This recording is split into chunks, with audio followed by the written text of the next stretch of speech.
Assalamualaikum warahmatullahi wabarakatuh. Hello everyone, how are you? I hope you are always happy and healthy at home. Sebelumnya kita berdoa terlebih dahulu ya, semoga kondisi pandemi ini cepat berlalu. So, first of thanks to our God Allah Subhanahu wa Ta'ala, who has given us some mercies and blessing, and praise be upon our Prophet Muhammad Sallallahu Alaihi Wasallam, who had brought us from the darkness and to the lightness. Well, Miss di sini akan membahas tentang mata pelajaran prakarya ya. Mengenai apakah hari ini? Oke, mengenai budidaya satwa harapan. Di sini Miss punya gambar tentang sarana budidaya satwa harapan. Look at this. Burung puyuh memiliki media budidaya puyuh. Lihat, ini gambar budidaya terhadap burung puyuh. Oke, like this. Next, nah sekarang sarana budidaya terhadap binatang lebah. That's right. Nah, di sini media pembudidayaan lebah. Look at this. Oke. Next, selanjutnya sarana budidaya satwa harapan terhadap bekicot. Nah, di sini ada gambar lahan pembudidayaan bekicot. Oke. Next, selanjutnya terhadap binatang ular. Apa sih contohnya? Nah, kandang yang aman dan bersih ya untuk ular. Oke. Next, selanjutnya ada jangkrik. Di sini budidaya terhadap jangkriknya seperti ini. Ya. Oke. Selanjutnya, bagaimana sih pemeliharaan satwa harapan terhadap burung puyuh? Yang pertama, bagaimana cara pemilihan bibitnya? 1. Untuk produksi telur dipilih jenis puyuh ketam betina yang sehat dan bebas. Next, selanjutnya pemeliharaan satwa harapan terhadap binatang puyuh. Bagaimana sih cara pemilihan bibitnya? Yang pertama, untuk produksi telur dipilih jenis puyuh ketam betina yang sehat dan bebas dari penyakit.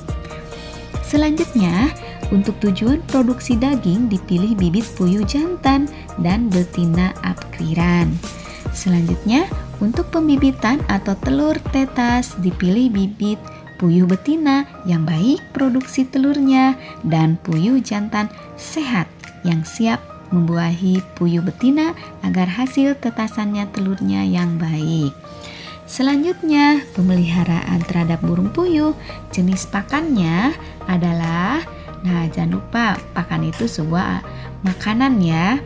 Nah, jenis pakan yang dapat diberikan pada puyuh adalah pelet, rempah-rempah, dan tepung. Pakan anak puyuh diberikan 2 kali sehari, pagi dan siang, sedangkan puyuh dewasa hanya diberikan di pagi hari. Nah, cukup hemat ya, hemat sekali ya. Nah, kemudian terhadap perkembangbiakannya bagaimana nih burung puyuh? Caranya, puyuh mencapai dewasa pada usia 35-40 hari. Pada masa itu, puyuh siap dikawinkan. Nah, biasanya dalam satu kandang terdapat puyuh jantan dan betina dengan perbandingan 1:4. Pada umumnya, burung puyuh tidak menggerami telurnya sendiri, tetapi menggunakan mesin penetas.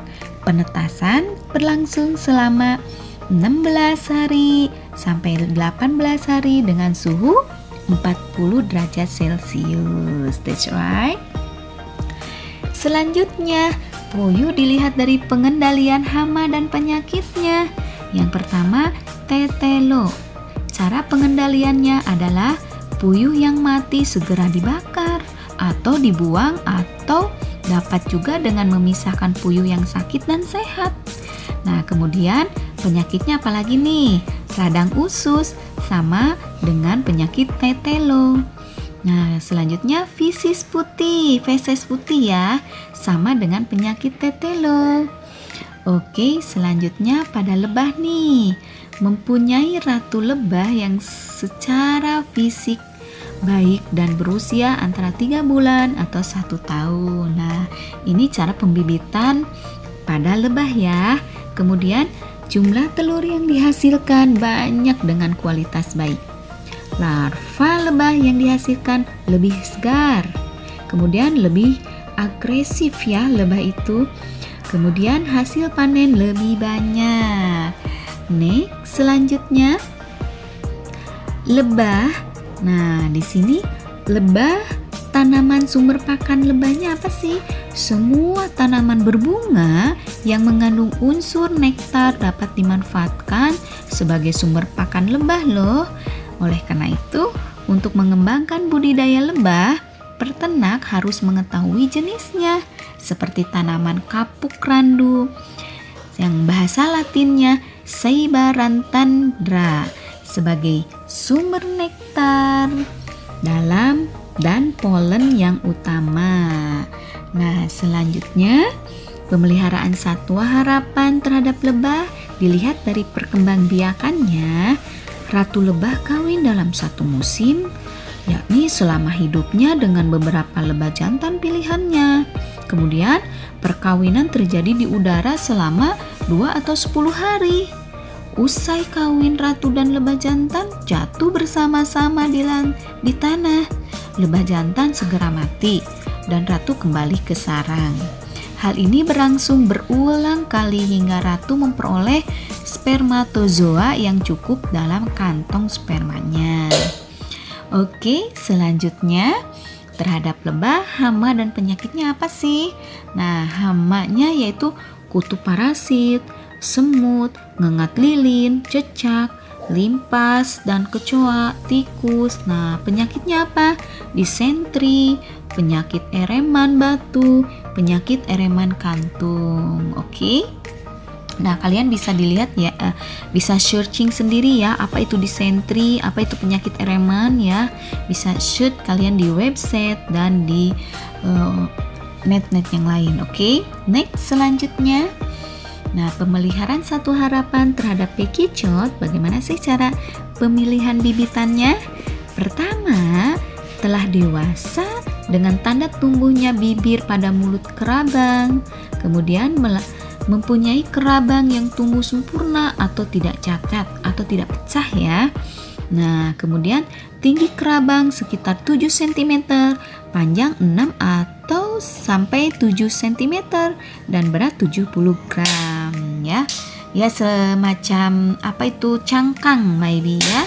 Oke, next. Selanjutnya, pemeliharaan satwa terhadap bekicot, pakannya apa sih? Makanannya apa ya? Nah, bekicot dewasa menyukai hampir semua dedaunan yang segar yang mengandung air seperti bayam, kangkung, daun pepaya, daun kubis, dan daun sesim. Selain itu, bekicot juga menyukai umbi-umbian dan buah-buahan yang tidak asam seperti kentang, buncis, wortel, ubi jalar, kacang panjang, talas, pepaya, dan pisang. Oke, selanjutnya bagaimana sih perkembangan bekicot? 2 bekicot melakukan perkawinan, kemudian bertelur melalui lubang kelaminnya. Biasanya bekicot bertelur setelah 14 hari. Produksi telur dipengaruhi oleh ketersediaan makanan dan penambahan kapur. Selanjutnya, pengeluaran telur memerlukan waktu 90 menit. Setelah telur keluar, telur-telur tersebut segera dipindahkan ke kandang penetasan secara hati-hati ya. Nah, kemudian pemeliharaan satwa harapan terhadap bekicot, hamanya apa sih? Nah, dalam pemeliharaan bekicot, serangan hama adalah hal yang tidak bisa dihindari. Semut, ayam, entok, dan itik adalah hama yang dapat menyebabkan gagalnya pemeliharaan dan budidaya bekicot. Oke, selanjutnya pemeliharaan terhadap satwa harapan yaitu ular. Pakannya apa sih? Ular yang dipelihara sebaiknya diberi pakan yang tidak hidup seperti daging, telur rebus, ikan, dan ayam potong yang sudah dibersihkan bulunya. Waktu pemberian makan disesuaikan dengan usia ya. Nah, selanjutnya ular dalam perkembangbiakannya, yakni pada musim kawin biasanya penjantan memperagakan aksinya untuk yang menarik dan mempesona ular betina. Nah, selanjutnya telur ular itu berbentuk lonjong loh, lonjong panjang dan menetas setelah dierami selama 40 sampai dengan 136 hari. Wow, atau ditetaskan dengan mesin inkubator.